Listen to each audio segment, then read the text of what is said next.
বিধবা তিলোত্তমাকে নিজের প্রেমের জালে ফাঁসিয়ে পূর্ণেন্দু তাদের বাড়ির মহামূল্যবান জিনিস চুরি করতে যায়। কিন্তু সেই বাড়িতেই বাস করত তিলোত্তমার ছোট্ট মেয়ের আত্মা। কেউ তার মায়ের ক্ষতি করতে আসলেই সে তাকে জানে মেরে ফেলত। পূর্ণেন্দুর সাথেও কি তবে সেটাই ঘটতে চলেছে? কি হবে পূর্ণেন্দুর শেষ পরিণতি? সেটাই দেখবো আজকের গল্প ভূতপূর্বতে, যেখানে এরকমই মোট 3টা ভূতের জীবনের গল্প রয়েছে। চলুন তাহলে আর দেরি না করে ভূতেদের জীবনের গল্প শুনে আসা যাক। শুরুতেই আমাদেরকে একটা রহস্যময় বাড়ি দেখানো হয়, যেখানে বিভূতিভূষণ নামের একজন লোক বসেছিল। তখনই সেখানে একটা লোক আসে। তাকে দেখে বিভূতিভূষণ জিজ্ঞেস করে, রাস্তায় তো অনেক বৃষ্টি, আপনার রাস্তা চিনতে অসুবিধা হয়নি তো? লোকটা বলে, না না, আমার কোনো অসুবিধা হয়নি। তখনই দেখা যায় বৃষ্টিতে ভিজতে ভিজতে সেখানে শশীধর চক্রবর্তী নামের আর একজন লোক এসে উপস্থিত হয়। এরপর বিভূতিভূষণ সবাইকে বলে, আসলে আমি আড্ডা দিতে খুব পছন্দ করি, আমার এই অভ্যাসটা অনেক দিনের। কিন্তু এখন সময় বদলে গেছে, আমার ভালো ভালো বন্ধুরা তারা কেউ আর আমার কাছে নেই, তাই বাধ্য হয়ে নতুন নতুন বন্ধু খুঁজে নিতে হয়। আর আমি সব সময় এটা বিশ্বাস করি, যারা গল্প করতে পছন্দ করে তাদের মন সব সময় খাঁটি থাকে। তাহলে এবার আমরা গল্প শুরু করি। এই কথা শুনে শশীধর বলে, অবশ্যই, গল্প করার জন্যই তো আমি এখানে এসেছি, গল্প তো করতেই হবে। তবে এখানে এসে আমার নিজেকে অনেক মুক্ত মনে হচ্ছে। আসলে এক জায়গায় থাকতে থাকতে একদম দম বন্ধ হয়ে আসছিল, আর ভালো লাগছিল না। এখানে আসতে পেরে বেশ ভালো লাগছে। এসব শুনে তখন বিভূতিভূষণ তাদের সাথে বসে থাকা লোকটাকে বলে, আচ্ছা তাহলে আপনিই প্রথমে আপনার গল্প বলুন। এই শুনে লোকটা বলে, গল্প শুরু করার আগে আপনাদের কাছে একটা প্রশ্ন আছে। আচ্ছা, আপনারা কি বিবাহিত?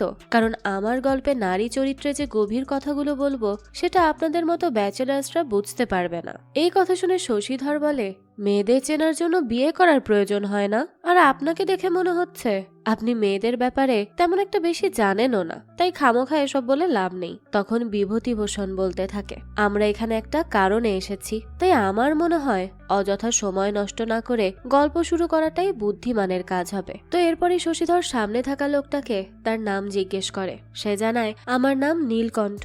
10 বছর আগে কলকাতার একটা ট্রেন স্টেশনের পাশে ফুলেশ্বর নামের একটা জায়গায় কাজের কারণে আমার পোস্টিং হয়, তাই সেখানে আসা। নিঃসন্তান লোহা ব্যবসায়ী দুর্গাচরণ সাহার একমাত্র ভাইয়ের ছেলে ফণীভূষণ।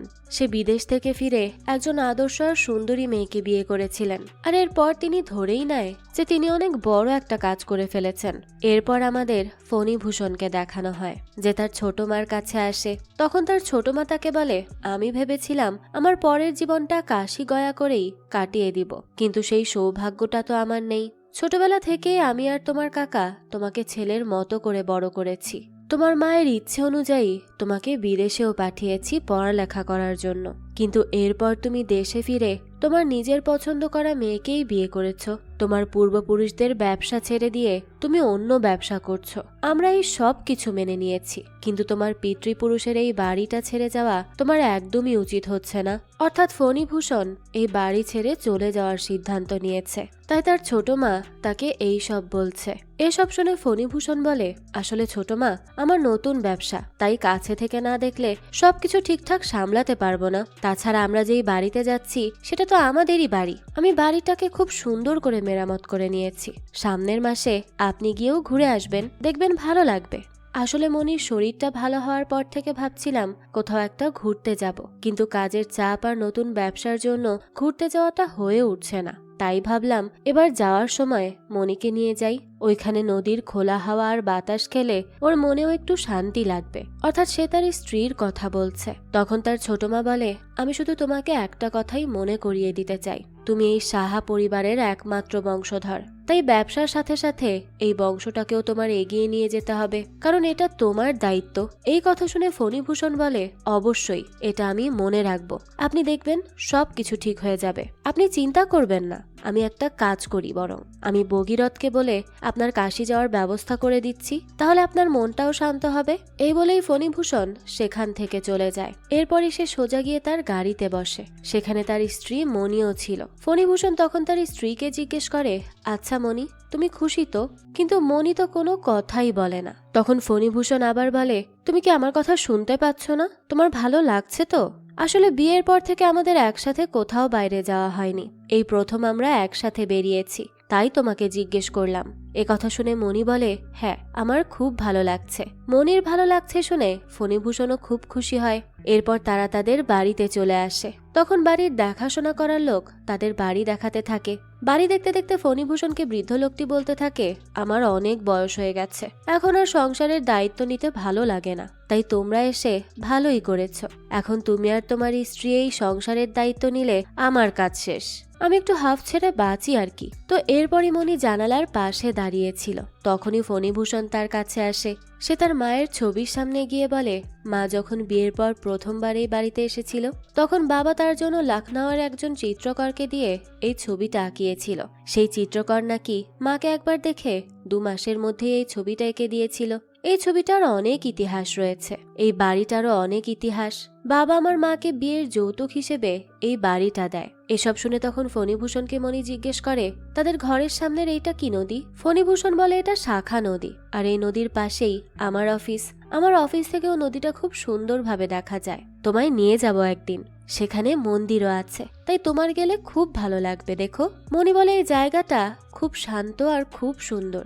এই শুনে ফণীভূষণও ভীষণ খুশি হয়ে যায় আর বলে, হ্যাঁ আমি জানতাম যে তোমার এই জায়গাটা খুব পছন্দ হবে, আর তোমার যদি এই জায়গাটা ভালো না লাগতো তাহলে আমরা এক মুহূর্তও দেরি না করে এখান থেকে চলে যেতাম। মণি বলে, না না, এই ঘরটা খুব সুন্দর, আমি এই ঘরেই থাকবো। এই শুনে ফণীভূষণ বলতে থাকে, ঠিক আছে, তোমার যেখানে ইচ্ছা তুমি সেখানেই থাকবে, কারণ তুমি তো এবাড়ির মহারানী, সবাই তোমার হুকুম মেনে চলবে। তখনই মণি বলে, নায়েব মশাইকে বলে এই ঘর থেকে তোমার মায়ের ছবিটা সরিয়ে দিও।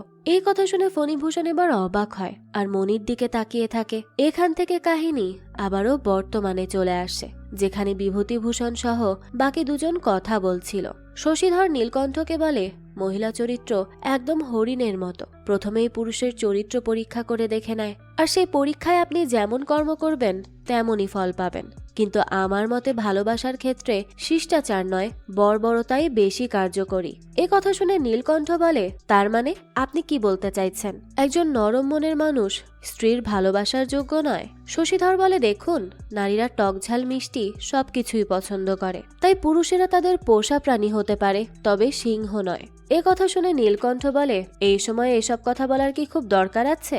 বিভূতিভূষণ বলে, ঠিকই বলেছ, এই সময় নারী চরিত্র নিয়ে আলোচনা না করে আমাদের গল্পতে ফিরে যাওয়া উচিত।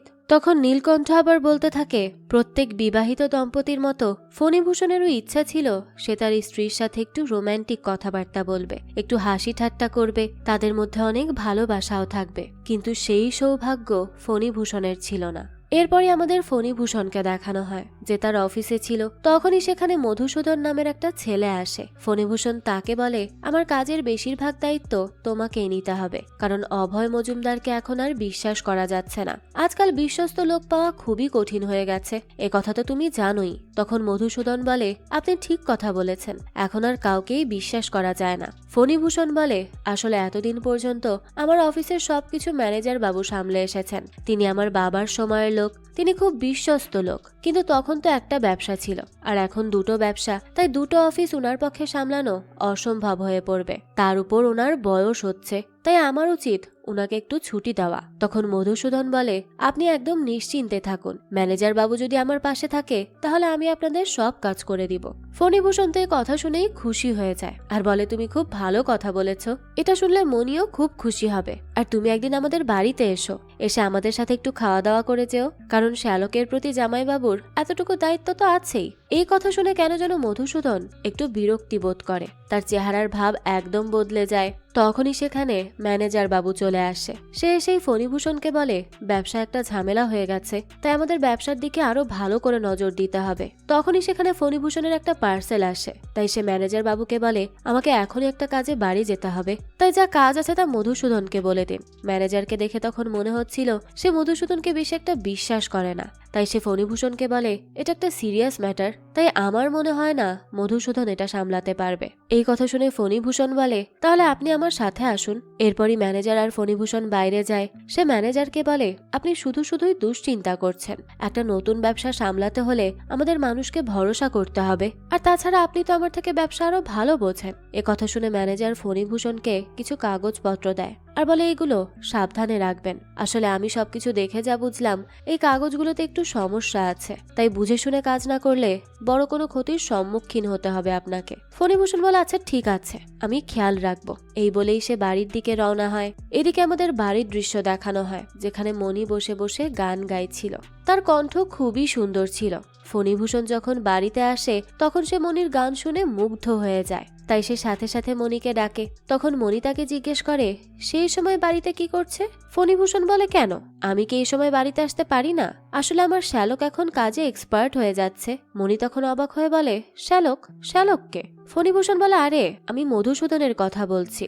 এ কথা শুনেই তো মণির মুখ কেমন একটা ফ্যাকাশে হয়ে যায়। ফণিভূষণ তখন বলে ভাবছি এখন থেকে ওর উপরে কাজ চাপিয়ে দিয়ে মাঝে মাঝে আমি বাড়িতে চলে আসব, যাতে তোমার গান শুনতে পারি, কারণ চুপি চুপি না আসলে তো তোমার এই গানই শুনতে পারবো না। আর এরকম মধুর গান তো আর খালি হাতে শোনা যায় না। এটা বলেই সে তার হাতের বক্সটা মণিকে দেয়। মণি বক্সটা পেয়ে অনেক বেশি খুশি হয়ে যায়। সে বক্সটা নিয়ে সোজা তার ঘরে চলে যায়। সেখানে গিয়ে বক্স খুলে দেখে সেখানে অনেকগুলো স্বর্ণের গয়না আছে। এটা দেখে মণি অনেক বেশি খুশি হয়। ফণিভূষণ বলে কিন্তু আমার একটা শর্ত আছে, এই নতুন শাড়ি গয়না পরে তুমি আমার ফ্যাক্টরিতে যাবে। তোমাকে যেতে হবে, কারণ তুমি যখন গাড়ি থেকে পাটরানির মতো নামবে সবাই তোমাকে দেখে অবাক হয়ে যাবে। এই বলে সে মণির কাঁধে হাত রাখে, কিন্তু মণি তার হাতটা ছুঁড়ে দিয়ে সেই গয়না নিয়ে সেখান থেকে চলে যায়। এটা দেখে ফণিভূষণের খুব খারাপ লাগে, তাই সে তার একজন কর্মীকে ডাকে। সে এলে ফণিভূষণ বলে আমি স্নান করব, গরম জল আছে? লোকটা বলে এখনই গরম জল চাপিয়ে দিচ্ছি। আসলে আপনি কোনোদিন এই সময় আসেন না তো, তাই আমি বুঝতে পারিনি। ফণিভূষণ তখন তার উপর অনেক চাচায় আর বলে আমি কখন ফিরবো সেটা কি আমি তোমাকে বলবো? এই শুনে লোকটা তো ভীষণ ভয় পেয়ে যায় আর সেখান থেকে চলে যায়। ফণিভূষণ তখন চিন্তিত হয়ে সেখানেই বসে থাকে। রাতের বেলা সে যখন তার কাজ করছিল তখনই মণি সেখানে আসে। তার শাড়ি এবং স্বর্ণের গয়না পরে সে খুব সুন্দর করে সেজে গুজে তার সামনে আসে। ফণিভূষণ তাকে দেখে বলতে থাকে আমার মনে হচ্ছে আমার সামনে কোনো অপ্সরা আছে। একথা শুনে মণিও খুশি হয়ে যায় আর ফণিভূষণকে তার দিকে ডাকতে থাকে। তাই ফণিভূষণও তার পেছন পেছন যায়। মণি এরপর গিয়ে ফণিভূষণের মায়ের ছবির সামনে দাঁড়ায়। এটা দেখে সে মণিকে বলতে থাকে আমার মা ছিল এ বাড়ির মহারানী, যেমন তার রূপ ছিল তেমনই ছিল তার ব্যক্তিত্ব। এসব কথা আমাকে আমার ছোট মা বলেছে। এ কথা শুনে মণি মন খারাপ করে ফেলে আর বলে আমার তো এরকম গয়না নেই, যা ছিল তাই পরেছি। আমার কাছে যদি আরো বেশি গয়না থাকতো তাহলে আমাকে ওনার থেকেও বেশি ভালো লাগতো। ফণিভূষণ বলে আরে আমি তো সে কথা বলিনি, তুমি তো এই বাড়ির পাটরানী, তোমার আর কিসের অভাব? আমি তো সে কথাই বলছিলাম। তখন মণি ফণিভূষণের মায়ের ছবির দিকে তাকিয়ে বলে ওনার গলার এই হারটা কি সুন্দর, তাই না? আমার যদি এরকম একটা হার থাকতো বোঝাই যায় মনির মধ্যে লোভ ঢুকে গেছে, কিন্তু বউ বলেছে বলে কথা। তাই ফণিভূষণ বলে আমি তোমাকে এটা এনে দিব, একবার আমার ব্যবসাটা একটু জমে যাক, আমি তোমায় সোনায় মুড়িয়ে দেব। শুধু তুমি আমার উপর রাগ করে থেকো না, তুমি আমাকে যা বলবে, আমার থেকে যা চাইবে একবার শুধু মুখ ফুটে বললেই হবে, আমি তোমাকে সব কিছু এনে দেব। কিন্তু একটা ব্যাপার জেনে রেখো, আমরা সবাই কিন্তু তোমাকে খুব ভালোবাসি। আমি, ছোট মা, পিসিমা, আমরা সবাই চাই তুমি তাড়াতাড়ি সুস্থ হয়ে ওঠো। এ কথা শুনে মনি বিরক্ত হয়ে বলে সুস্থ হয়ে ওঠো মানে? আমি কি অসুস্থ নাকি? আমি আর ওই বাড়িতে যাব না। ওই বাড়িতে গেলে সবাই আমাকে অসুস্থ বলে, আর আমার এটা একদম ভালো লাগে না। ফণিভূষণ বলতে থাকে তুমি এগুলো কি ভাবছো? এগুলো তোমার সম্পূর্ণ ভুল ধারণা। মণি তখন বলে না, আমি খুব ভালো করেই জানি আমার এতগুলো গয়না দেখে সবাই আমাকে হিংসা করে, তারা কেউ আমাকে পছন্দ করে না। এই শুনে ফণিভূষণ বলে দেখো তুমি একটু শান্ত হও আর আমার কথা শোনো। তোমার যখন যা খুশি তুমি এখানে তাই করবে, তোমাকে কোথাও যেতে হবে না, ঠিক আছে? আর কেউ তোমাকে কখনো আর কোনো খারাপ কথা শোনাবে না। তুমি এই বাড়িতে মহারানীর মতো থাকবে। তখনই মণি কান্না করতে থাকে। এটা দেখে ফণিভূষণ তাকে বলে মণি তুমি কান্না করো না, তোমার কান্না দেখলে আমার মোটেও ভালো লাগে না। একটা কথা মনে রেখো, আমি সব সময় তোমার পাশে আছি। এই বলেই সে মণিকে জড়িয়ে ধরে। কাহিনী চলে আসে বর্তমানে। নীলকণ্ঠ বলতে থাকে প্রেমিকা বা স্ত্রীর জড়িয়ে ধরা বা ভালো ব্যবহার করা একজন পুরুষের জন্য যে কতটা সৌভাগ্যের ব্যাপার, সেই সৌভাগ্য ফণিভূষণের কখনোই হয়নি। ভালোবাসা মরীচিকা নয়, কিন্তু মরীচিকাকে ভালোবাসা ভেবে যারা তার মোহে পড়ে যায় তাদের যা পরিণতি হয় সেই একই দিকে এগিয়ে চলেছিল ফণিভূষণের ভাগ্য। এই জীবন যুদ্ধের মধ্যে দিয়ে একদিন ফণিভূষণের জীবনে নেমে এলো অনেক বড় ঝড়। এরপর আমাদের আবারও ফণিভূষণকে দেখানো হয়, যাকে তার ম্যানেজার আর উকিল বলছিল তাদের ব্যবসায় অনেক বড় ক্ষতি হয়ে গেছে, তার কারণে তাদের অনেক লস হয়েছে। একথা শুনে ফণিভূষণ অনেক টেনশনে পড়ে যায়। তাই সে সিদ্ধান্ত নেয় সে কলকাতায় যাবে তার ছোট মায়ের কাছে সাহায্য চাইতে। তাই সে মধুসূদনকে বলে সে যেন এই একদিন মনির খোঁজ নেয়। এদিকে আমাদের মণিকে দেখানো হয়, যা আজও তার ঘরে বসে বসে গান গাইছিল। তখনই সেখানে ফণিভূষণ ফণীভূষণ আসে। ফণীভূষণের হাতে একটা বক্স দেখে মনি ভাবে সে হয়তো তার জন্য নতুন কোনো গয়না নিয়ে এসেছে। আসলে বেশি পেতে পেতে মেয়েটার লোভ হয়ে গিয়েছিল, কিন্তু ফণীভূষণ তাকে বলে এটাতে আমার অফিসের কাগজপত্র আছে। কথা শুনেই মনির মুখ পুরো ফ্যাকাশে হয়ে যায়। অর্থাৎ সে তার স্বামীকে নয়, তার আনা গয়নাকে বেশি ভালোবাসতো। যাক, সেই সময় ফণীভূষণ মনিকে বলে আমার একটু কলকাতা যেতে হবে, জরুরি দরকার, না হলে যেতাম না, কিন্তু যেতেই যে হবে। আসলে আমার তোমার সাথে কিছু জরুরি কথা আছে। আমি কখনো আমার ব্যবসার ব্যাপারে তোমার সাথে কথা বলি না, কিন্তু এখন আমার মনে হলো এটা তোমাকে বলা জরুরি। আমার ব্যবসায় অনেক টাকা লস হয়ে গেছে, আমার খুব টাকার প্রয়োজন, তবে 1-2 লাখ টাকা হলেই হয়ে যেত। এই কথা শুনে মনি বলে আমার কাছে কোনো টাকা নেই। ফণীভূষণ বলে হ্যাঁ আমি জানি যে তোমার কাছে কোনো টাকা নেই, আসলে আমি বলতে চাইছি যদি তুমি তোমার গয়না থেকে কিছুটা গয়না আমাকে দাও তাহলে আমার টাকাটা জোগাড় হয়ে যেত। এই কথা শুনেই তো মনি পাগলের মতো চিৎকার করতে থাকে আর বলতে থাকে আমি তোমাকে আমার গয়না দেব না। এই বলেই সে নিজেকে নিজের ঘরের মধ্যে আটকে রাখে আর তার গয়নার বাক্সকে জোর করে চেপে ধরে। এটা দেখে ফণীভূষণ বলে আমি তো তোমাকে শুধু জিজ্ঞেস করেছি, আমি তোমার গয়না নিয়ে কোথাও যাব না, আমি এক্ষুনি কলকাতা যাব, তাই তুমি দয়া করে যাওয়ার আগে একটাবার আমার সাথে দেখা করো। কিন্তু মনি তো দরজাই খোলে না, যার কারণে ফণীভূষণ তখনই কলকাতা যাওয়ার জন্য রওনা দিয়ে দেয়। যাওয়ার আগে সে একবার উপরে মনির দিকে তাকায়। এরপরই সে চলে গেলে মনির নায়েব মশাইকে এসে বলে কাল সকালে জরুরি কিছু কাজে মধুসূদনকে বলবেন আমাদের বাড়িতে আসতে। পরের দিন সকালে মধুসূদন মনির সাথে দেখা করতে আসে। সে মনিকে জিজ্ঞেস করে এত সকালে সে তাকে বাড়িতে কেন ডেকেছে, আর সে আরো বলতে থাকে তুমি কি আমাকে এখন কিছু বলবে কি হয়েছে, নাকি আমাকে আরো অপেক্ষা করতে হবে। মনি বলে তোমাকে আজকেই আমাকে বাপের বাড়িতে দিয়ে আসতে হবে। বোঝাই যায় তারা একে অপরকে আগে থেকেই চেনে, কিন্তু তাদের মধ্যে মোটেও ভাই বোনের সম্পর্ক নেই, যেমনটা ফণীভূষণ ভাবত। যাক, তো তার বাড়ি যাওয়ার কথা শুনে মধুসূদন একটু অবাকই হয় আর বলতে থাকে কিন্তু তুমি কেন যাবে, আর আমিই বা তোমাকে কেন দিয়ে আসবো। মনি বলে দেখো এত প্রশ্ন করো না, তুমি যদি আমাকে দিয়ে আসতে পারো তাহলে পথে তুমিও কিছু টাকা কামিয়ে নিতে পারবে, আর তুমি সেখানে আমাকে দিয়ে চলে আসবে। তুমি না পারলে আমাকে বলে দাও, আমি ভগীরথকে বলবো আমাকে দিয়ে আসতে। আসলে আমি বাইরের লোককে এসব ব্যাপারে জানাতে চাই না, তাই তোমাকে বললাম। কথা শুনে মধুসূদন বলে তুমি এই ব্যাপারে বাইরের কাউকে জানাতে চাও না, আবার তোমার স্বামীও বাড়িতে নেই, তাকেও জানাতে চাও না, তার মানে ব্যাপারটা খুব গুরুত্বপূর্ণ কিছু।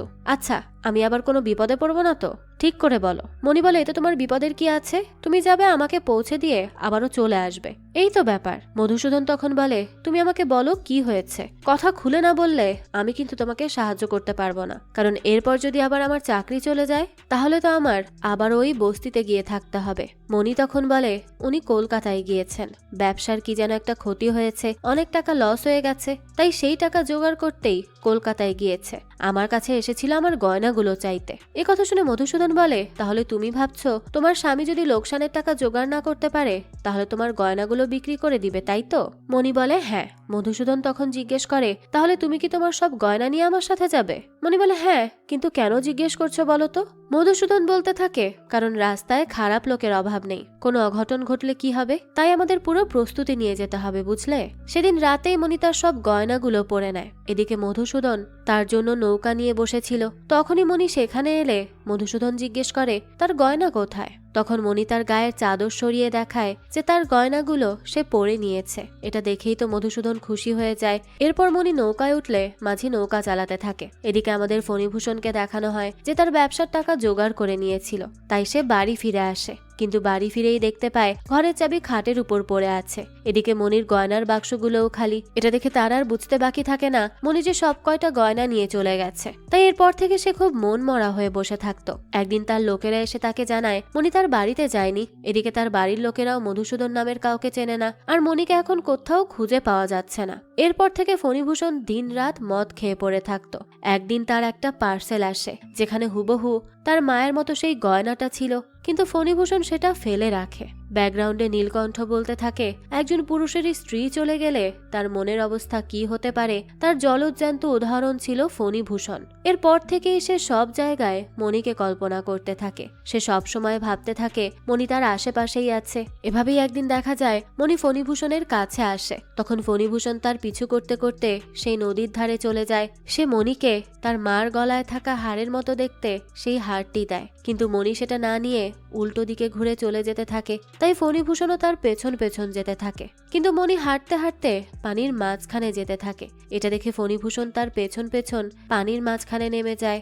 এরপর যখন মণি তার দিকে ঘোরে তখনই ফণিভূষণ খেয়াল করে এটা তো মণির কঙ্কাল ছিল। এখান থেকেই কাহিনী চলে আসে বর্তমানে। নীলকণ্ঠ বিভূতিভূষণকে জিজ্ঞেস করে, আচ্ছা ওই দিন মণির আত্মা কেন ফিরে এসেছিল? বিভূতিভূষণ বলে, কারণ তার আত্মা এখনো মুক্তি পায়নি। নীলকণ্ঠের মণির প্রতি যে দৃষ্টিভঙ্গি ছিল, মণির আত্মা ঠিক সেই রূপেই ফিরে এসেছিল। এ কথা শুনে নীলকণ্ঠ বলে, তার নাম নীলকণ্ঠ না, ফণিভূষণ। তখন বিভূতিভূষণ বলে, নামে আর কি এসে যায়, একটা হলেই হলো। তখন বিভূতিভূষণ শশীধরকে বলে, এবার তোমারটা বলো। এই শুনে শশীধর বলে, আমার মনে হয় রাত অনেক দূর বাকি, তাই আজ না হয় আমার গল্প দিয়ে এই আড্ডাটা শেষ হবে। তাই আজকে যার আমন্ত্রণে আমরা এখানে এসেছি তার গল্পই আগে শুনলে ভালো। এটা শুনে বিভূতিভূষণ বলে, তাহলে তোমরা আমার গল্প শুনতে চাও? আমার নিজেকে নিয়ে কোনো কিছু বলার নেই, কিন্তু যাকে নিয়ে গল্প বলবো তার জীবনের সাথে আমার জীবনের অনেক মিল রয়েছে। বলা যায় একই সূত্রে গাথা। আসলে ছোটবেলা থেকে আমার তন্ত্র সাধনার প্রতি একটা অদ্ভুত টান ছিল। মায়ের মুখে শুনেছিলাম আমার জন্মের মুহূর্তে উল্কাপাত ঘটেছিল, তাই আমার মনে হয় ওই দিনই আমার নিয়তি নির্ধারিত হয়ে গিয়েছিল। এরপরই আমাদের একটা অদ্ভুত জায়গা দেখানো হয় যেখানে মানুষ তন্ত্র সাধনা করে।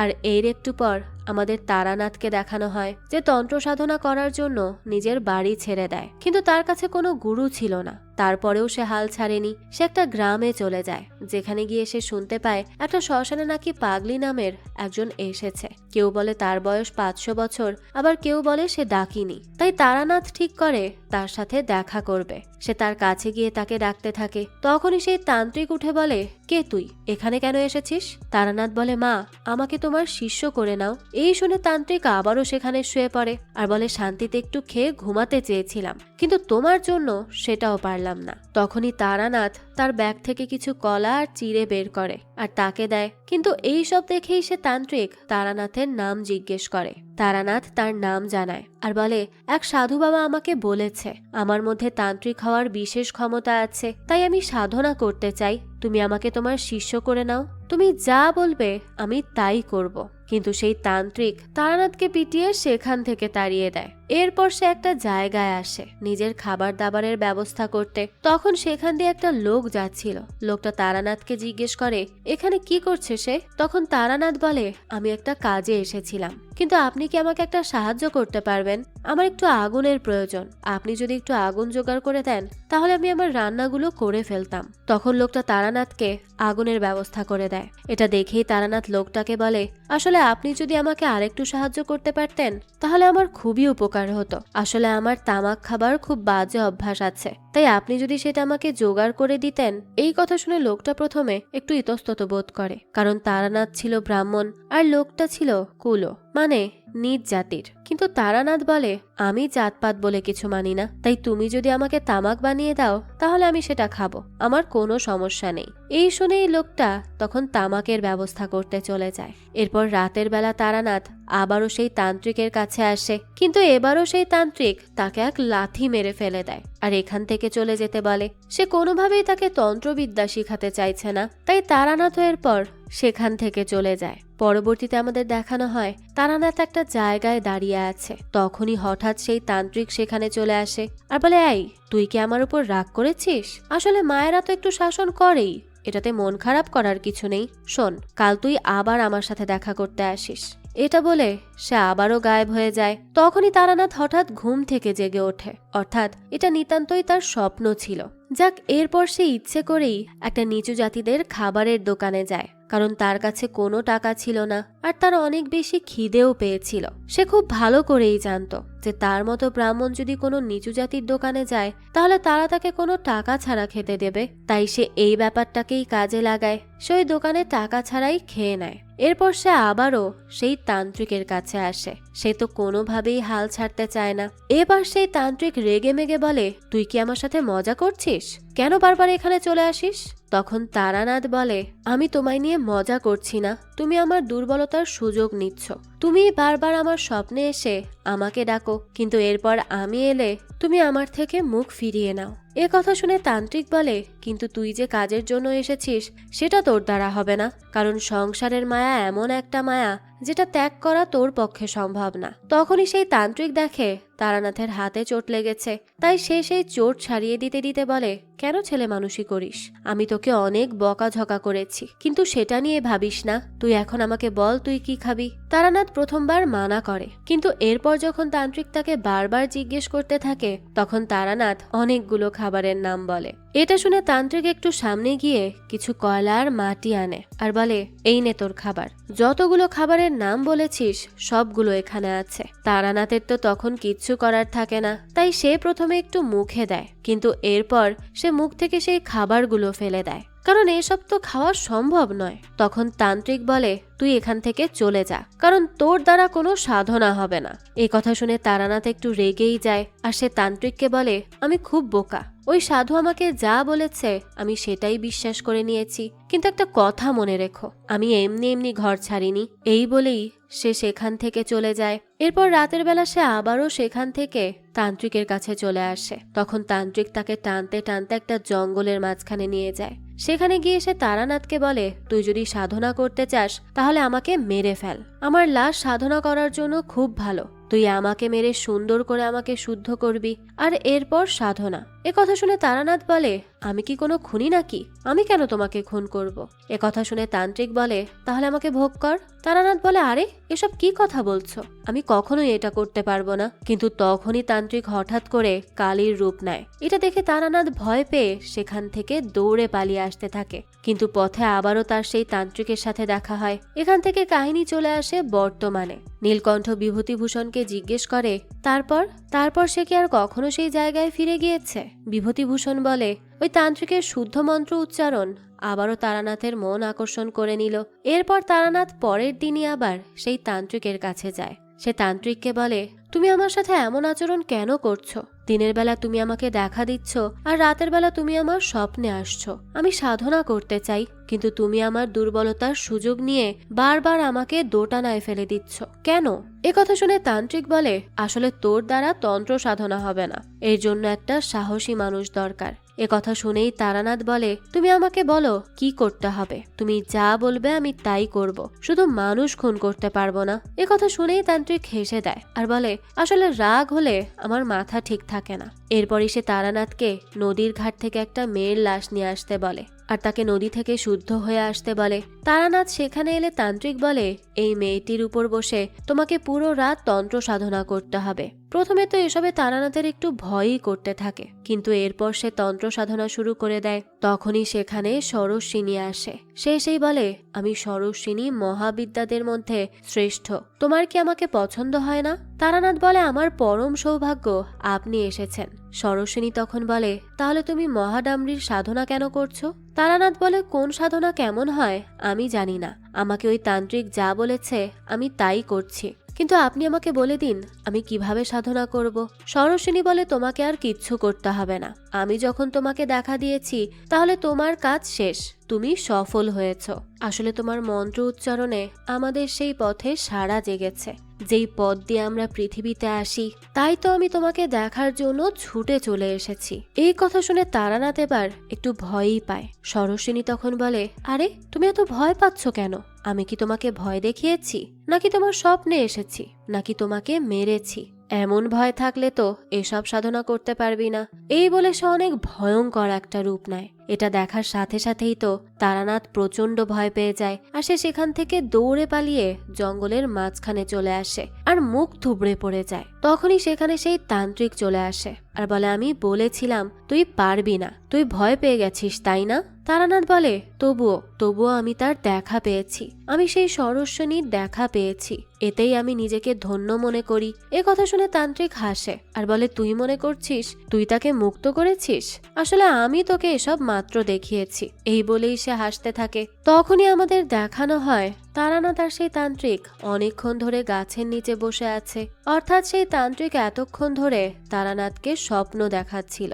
তবে হুট করেই স্বপ্ন ভেঙে গেলে তান্ত্রিক তারানাথকে বলে, তোর দ্বারা তন্ত্র সাধনা হবে না, কিন্তু হ্যাঁ আমি তোকে আমার কিছু শক্তি দেব, যেটার ব্যবহার তুই এই জন্মে করতে পারবি না। এই বলেই সে তারানাথকে তার থেকে কিছু শক্তি দিয়ে দেয়। এখান থেকেই কাহিনী চলে আসে বর্তমানে। বিভূতিভূষণ তখন সবাইকে বলতে থাকে ওই তান্ত্রিক যে কতটা শক্তিশালী ছিল সেটা বোঝার ক্ষমতা তার বা তারানাথের মতো মানুষদের পক্ষে কখনোই সম্ভব ছিল না।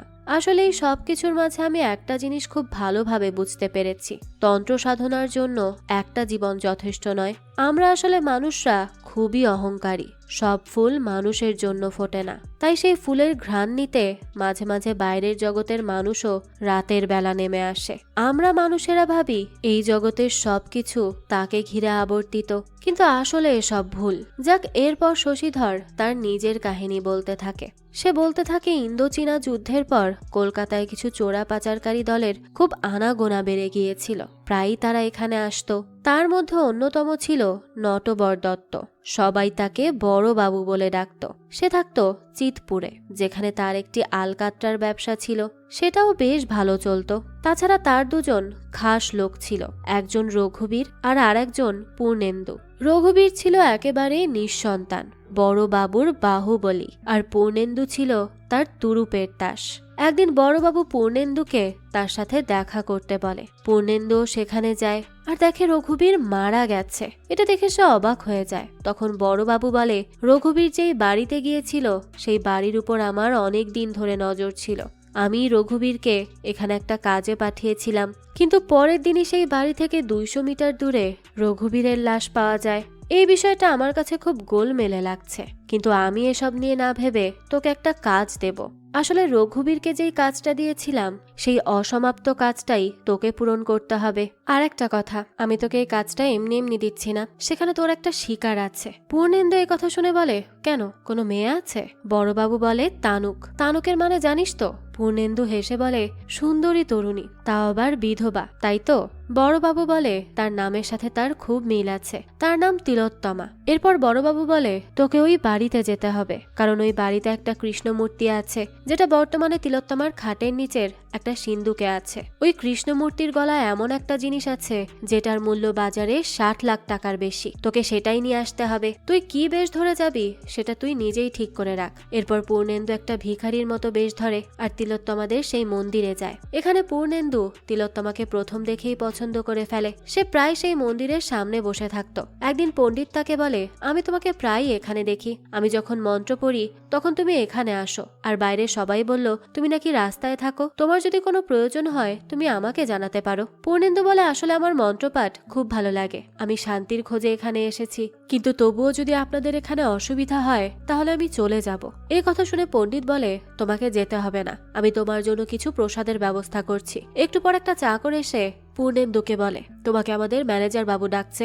ম্যানেজার তাকে ডেকে বলে, আমি শুনলাম তুমি অনেকদিন ধরে আমাদের বাড়ির আশেপাশে থাকো। পূর্ণেন্দু বলে, আমি শান্তির খোঁজে এসেছিলাম, কিন্তু আপনাদের সমস্যা হলে আমি এখান থেকে চলে যেতে পারি। তখন ম্যানেজার বাবু তাকে বলে, দাঁড়াও, তার আগে আমি তোমার জন্য কিছু খাবারের ব্যবস্থা করি। এরপরই ম্যানেজার তাকে খাবার খেতে দেয়। এটা দেখে পূর্ণেন্দু কান্না করতে করতে সেই খাবার খেতে থাকে। খাবার শেষে ম্যানেজার বাবু তাকে বলে, তুমি যেভাবে প্রতিদিন মন্দিরে আসতে সেভাবেই আসতে থাকো, আমাদের কোনো সমস্যা নেই। এভাবে কয়দিন যাওয়ার পর একদিন তিলোত্তমা পূর্ণেন্দুকে ডেকে পাঠায়। পূর্ণেন্দু আসলে তিলোত্তমা তাকে জিজ্ঞেস করে, কাল নাকি আপনাকে খাবার দেওয়া হয়েছে, কিন্তু আপনি খাননি কেন? পূর্ণেন্দু বলে, কারণ সব খাবার আমার গলা দিয়ে নামবে না, আপনারা আমাকে দয়া করে খেতে দেন, কোনো কাজও তো করি না। তখন তিলোত্তমা তাকে বলে, আপনাকে দেখে খুব সম্ভ্রান্ত এবং ব্রাহ্মণ পরিবারের সন্তান মনে হচ্ছে, আপনি কি পড়াশোনা করেছেন?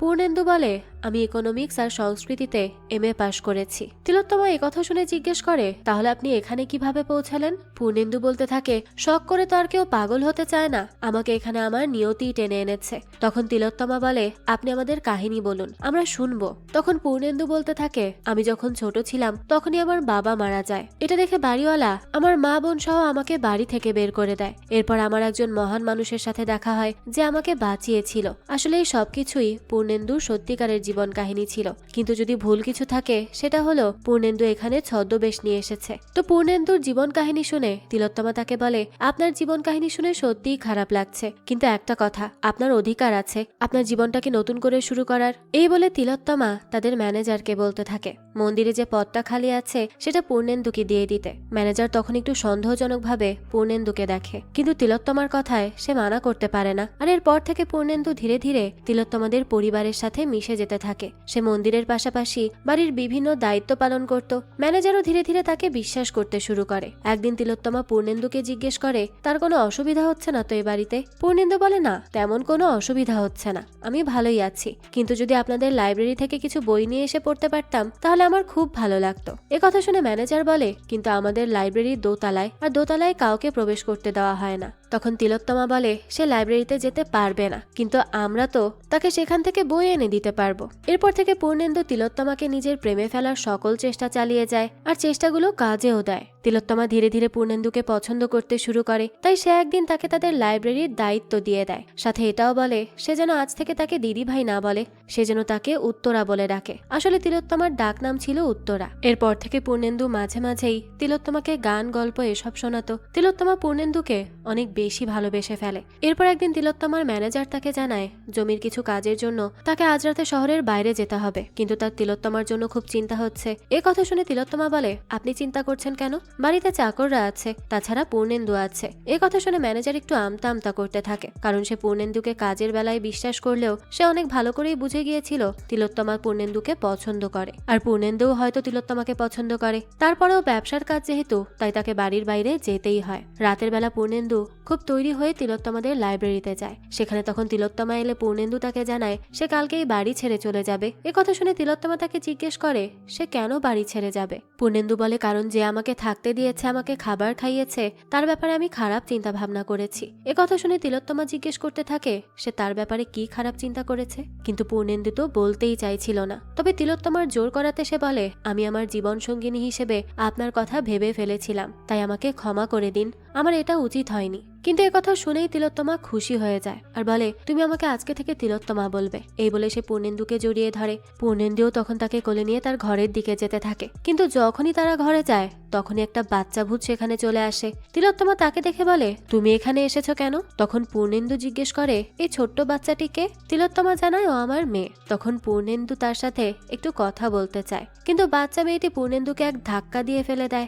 আর তার পায়ে বেঁধে রাখা সেই স্বর্ণটা তিলোত্তমাকে দেখায়। এটা দেখে তিলোত্তমা খুবই ইমোশনাল হয়ে পূর্ণেন্দুকে বলে, তুমিও আমাকে ধোকা দিলে। তখনই বাচ্চা মেয়েটা পূর্ণেন্দুকে টানতে টানতে বারান্দায় নিয়ে যায়, আর তিলোত্তমার চোখের সামনে তাকে ছুঁড়ে ফেলে দেয়। পূর্ণেন্দুর সেখানেই মৃত্যু হয়। তিলোত্তমা সবকিছু শুধু দাঁড়িয়ে দাঁড়িয়ে দেখছিল আর কান্না করছিল। আসলে এর আগেও অনেকে তিলোত্তমাকে মেরে তাদের বাড়ির সম্পদ চুরি করতে চেয়েছিল, কিন্তু তার উপর দেবতার আশীর্বাদ রয়েছে। তাছাড়া তার মেয়ের আত্মা সবসময় তাকে প্রোটেক্ট করত যে কোনো বিপদের থেকে। আর আজ পূর্ণেন্দুর যেভাবে মৃত্যু হলো, ঠিক একই কারণে রঘুবীরেরও মৃত্যু হয়েছিল, আর এ কারণেই সে এত দূরে গিয়ে পড়ে মরেছিল। কাহিনী এখান থেকে বর্তমানে এলে শশীধর সবাইকে জিজ্ঞেস করে, পূর্ণেন্দুর মতো পাপীর কি মুক্তি সম্ভব? বিভূতিভূষণ বলে, নিজের ভুল বুঝতে পেরে নিজের মনের কথাগুলো যদি অন্যকে বলা যায় তাহলে পরের জন্মে মুক্তি সম্ভব। সেটা তুমি নীলকণ্ঠ হও কিংবা ফণীভূষণ, অথবা শশীধর কিংবা পূর্ণেন্দু। এই কথা শুনে নীলকণ্ঠ বলে, আপনি আমাদের পরিচয় প্রথম থেকেই জানতেন তাই না? বিভূতিভূষণ তখন একটু হাসে। সে সময় শশীধর বলে, কি মনে হয় ভুলে যাচ্ছেন যে বিভূতিভূষণ আমাদের পরিচয় জেনেই এখানে আমাদের আমন্ত্রণ করেছেন? কিন্তু একটা কথা আমার মাথায় ঢুকছে না, আপনি কেন এখানে আছেন? বিভূতিভূষণ বলে, আসলে আমি কোনো পাপ করিনি, কিন্তু সংসার ধর্ম পালন করার পরেও আমি তন্ত্র সাধনাকেও ছাড়তে পারিনি, তাই আমি নিশ্চিত ছিলাম আমার দ্বিতীয় জন্ম হবে। এ কথা শুনে নীলকণ্ঠ বলে, আপনিও কি ডাকিনী মন্ত্র পড়ার জন্য সংসার ছেড়েছিলেন? বিভূতিভূষণ বলে, আসলে সে কথা আমার জানা নেই, তারানাথের শেষ পরিণতিও আমার জানা নেই, কিন্তু আমি একটা কথা জানি যে সাধনা করে পুনর্জন্ম লাভ করা সম্ভব। তখনই দেখা যায় সেখানে থাকা নীলকণ্ঠ, বিভূতিভূষণ আর শশীধর হঠাৎ সেখান থেকে গায়েব হয়ে যায়। এরপরে আমাদের বিভূতিভূষণের ছবির উপর মালা দেখানো হয়, তার মানে তারা সবাই ছিল আত্মা। আর আজ ছিল পূর্ণিমার রাত। এই রাতে আত্মারা ঘুরে বেড়ায়, আর বিভূতিভূষণ অর্থাৎ তারানাথ, সে যেহেতু একজন তান্ত্রিক ছিল, তাই সে তার সেই শক্তি বলেই এই নীলকণ্ঠ আর পূর্ণেন্দুর আত্মাকে ডেকে এনেছিল।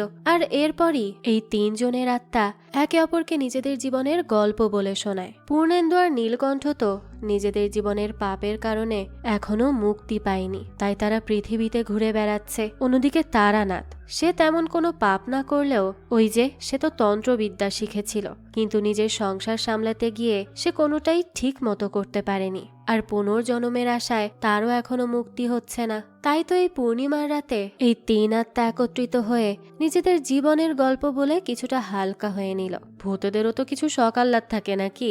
যাক, এই তো ছিল আজকের গল্প, তিন ভূতের জীবনের গল্প। তো কার গল্পটা আপনাদের কাছে সবচেয়ে বেশি ইন্টারেস্টিং লেগেছে সেটা অবশ্যই আমাদেরকে কমেন্ট করে জানাবেন। আর যদি এতটুকু ভালো লেগে থাকে তাহলে একটা লাইক দিয়ে যাবেন। আর হ্যাঁ, আমাদের এই চ্যানেলে কিন্তু প্রতিনিয়তই নতুন নতুন ভিডিও আপলোড করা হয়। সেই সব ভিডিওর আপডেট পেতে আমাদের চ্যানেলটিকে সাবস্ক্রাইব করে বেল আইকনে অল দিয়ে রাখতে কিন্তু ভুলবেন না। আর একটা কথা, আমাদের সকল ভিডিওর আপডেট পেতে জয়েন করতে পারেন আমাদের হোয়াটসঅ্যাপ চ্যানেলে, লিংক ডেসক্রিপশন বক্সেই দেওয়া আছে। আজকে তাহলে এই পর্যন্তই, আবারও হাজির হব নতুন কোনো ভিডিও নিয়ে। সেই পর্যন্ত সবাই ভালো থাকবেন আর আমাদের চ্যানেলের সাথেই থাকবেন। ধন্যবাদ।